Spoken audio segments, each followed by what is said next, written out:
Kith Kin. It is often said that you are more likely to be killed by a relative in the home than by a mugger in the street. That sounds suspicious to anyone who knows about evolutionary theory, and it turns out to be false. Homicide statistics are an important kind of evidence for theories of human relationships. As Daly and Wilson explained, quote, killing one's antagonist is the ultimate conflict resolution technique, and our ancestors discovered it long before they were people, end quote. Homicides cannot be written off as the product of a diseased mind or a sick society. In most cases, a killing is unplanned and undesired. It is the disastrous climax of an escalating battle in which brinkmanship has been carried too far. For every killing, there must be countless arguments that cool down and countless threats that are not carried out. That makes homicide an excellent essay for conflict and its causes. Unlike lesser conflicts, which can only be discovered through reports that the participants can fudge, a homicide leaves a missing person or a dead body, which are hard to ignore, and homicides are meticulously investigated and documented. People sometimes do murder their relatives. There are infanticides, filicides, parricides, matricides, fratricides, siblicides, unoricticides, familicides, and several unnamed kinds of kin killing. In a typical data set from an American city, a quarter of the homicides are committed by strangers, a half by acquaintances, and a quarter by relatives. But most of the relatives are not blood kin. They are spouses, in-laws, and step relations. Only 2 to 6% of homicide victims are done by their blood relatives. In fact, this is surely an overestimate. People see their blood relatives more often than they see other people, so relatives are more often within striking distance. When one focuses on people who live together so that the opportunities for interacting are held constant, one finds that the risk of being killed by a non-relative is at least 11 times greater than the risk of being killed by a blood relative, and probably much higher than that. The de-escalation of conflicts among blood relatives is part of a larger pattern of kin solidarity called nepotism. In everyday usage, the word refers to bestowing favors on relatives, or literally nephews, as a prerequisite of a job or social rank. Institutional nepotism is officially illicit in our society, though it is widely practiced, and in most societies, people are surprised to hear that we consider it a vice. In many countries, a newly appointed official openly fires all the civil servants under him and replaces them with relatives. Relatives are natural allies, and before the invention of agriculture in cities, societies were organized around clans of them. One of the fundamental questions of anthropology is how foraging people divided themselves into bands or villages, typically with about 50 members, through varying with the time and the place. Napoleon Chagnon amassed meticulous genealogies that link thousands of members of the Yanomamo, the foraging and horticultural people of the Amazon rainforest, whom he has studied for 30 years. He showed how kinship is the cement that keeps villages together. Close kin fight each other less often and come to each other's aid in fights more often. A village fissions when its population grows. The villagers become less related to one another, and they increasingly get on each other's nerves. A fight erupts, loyalties divide along bloodlines, and one party storms off with his closer kin to form a new village. A spouse is the most familiar example of fictive kin. Genetically unrelated people who are called kin and claim the emotions ordinarily directed at kin.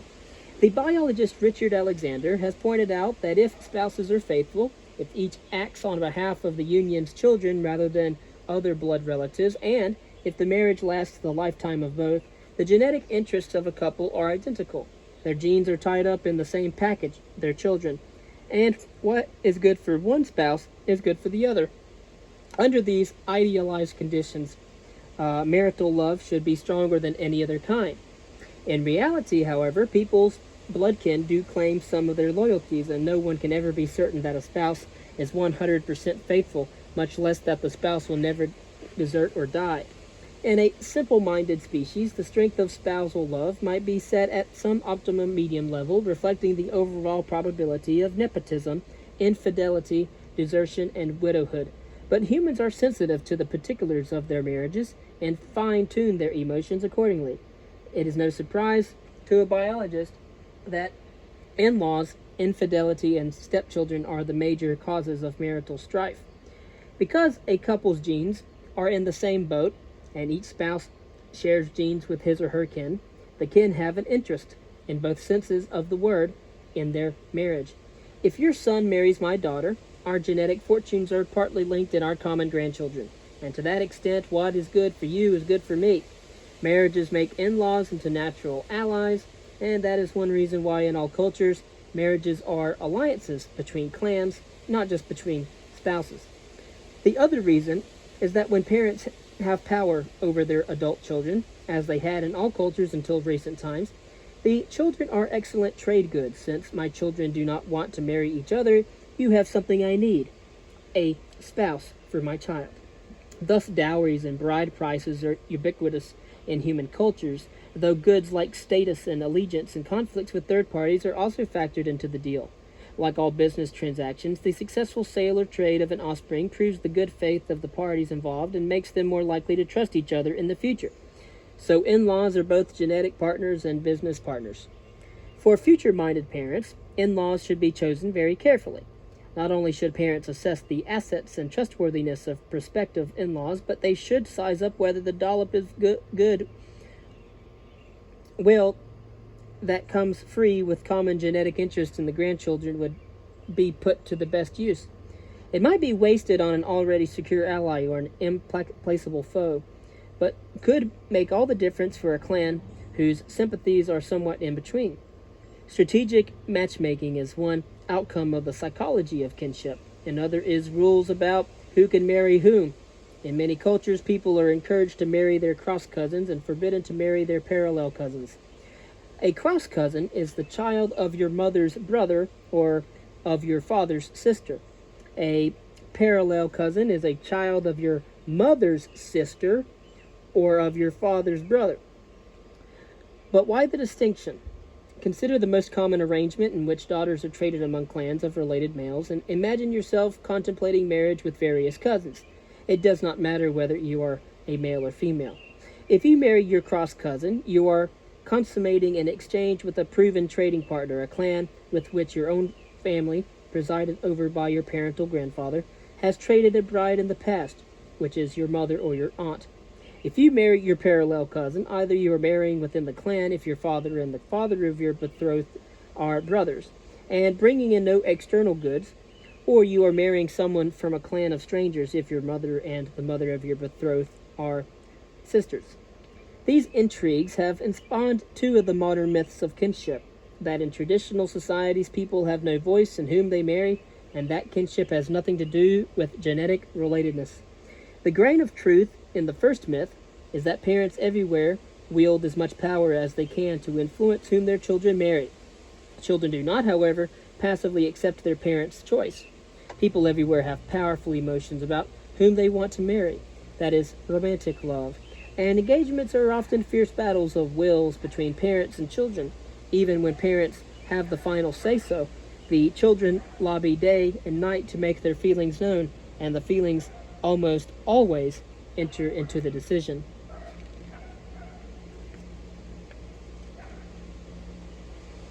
So, when children elope, it is a catastrophe for their parents. The business deal or strategic opportunity of a lifetime may have just been frittered away. Worst, if the parents had pledged the child years before, which often happens because the children are born at different times and the second half of an exchange must wait until a child reaches marriage age. The parents are now in default and at the mercy of the loan sharks. Or the parents may have mortgaged themselves to the eyeballs to buy a spouse for the departed child. Defaults on marriage agreements are a leading cause of feuding and warfare in traditional societies. With the stakes so high, it is no wonder that the parents' generation always teaches that romantic love is frivolous or does not exist at all. The intellectuals who conclude that romantic love is a recent invention of medieval troubadours or of Hollywood scriptwriters have taken this establishment propaganda at face value. Those who take fictive kin as evidence that kinship has nothing to do with biology have also brought in an official doctrine.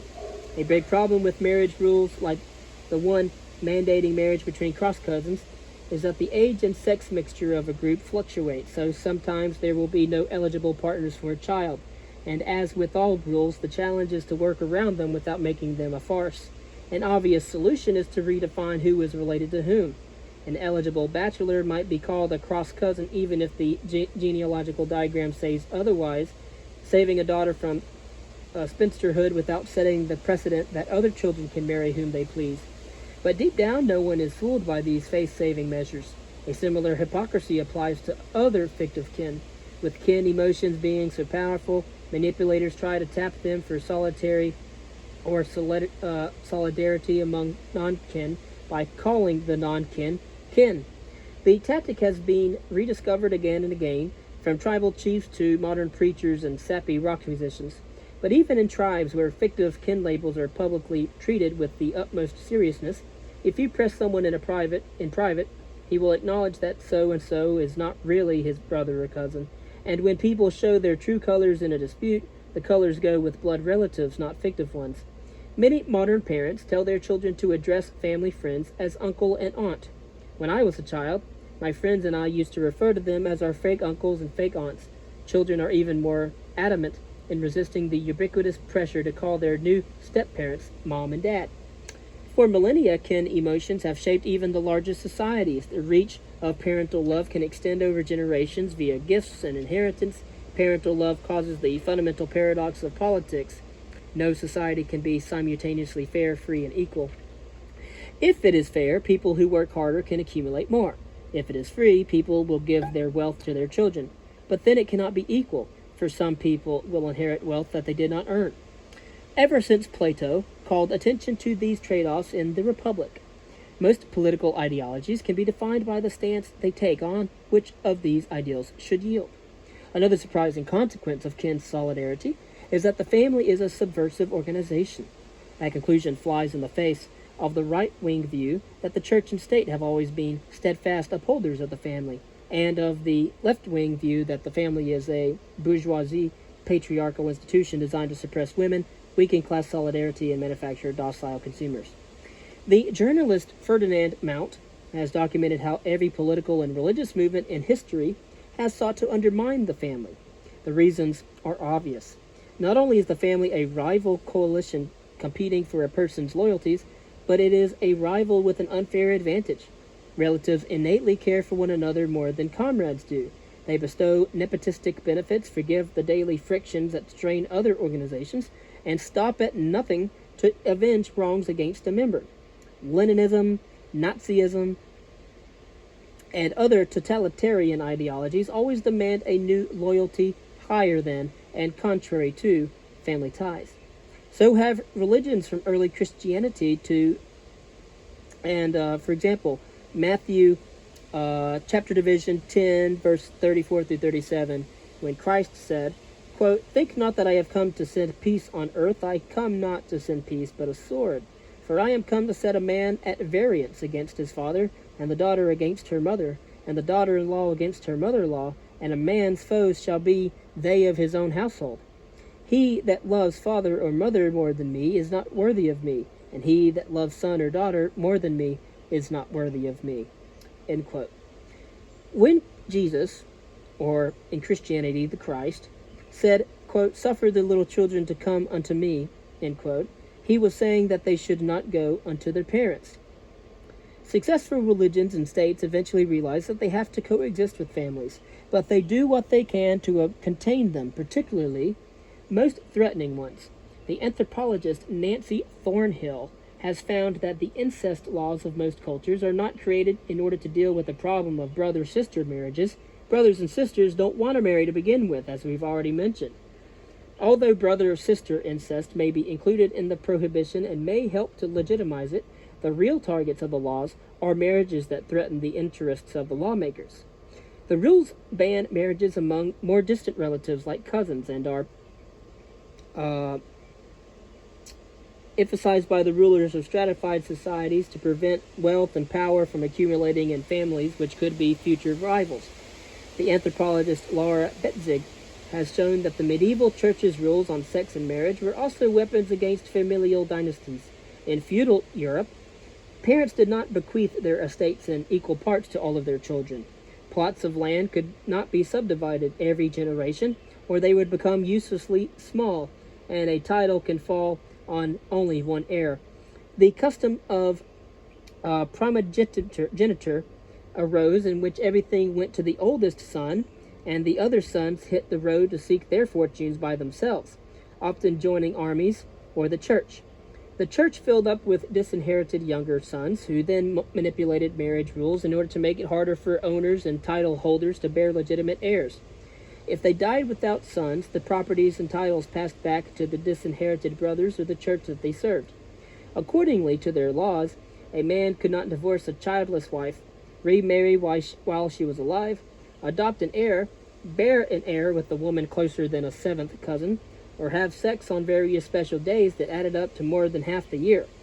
The story of Henry VIII, for example, reminds us that much of European history revolves around battles between powerful individuals trying to leverage family feelings for political gain, marrying strategically, striving for heirs, and other powerful individuals trying to foil them.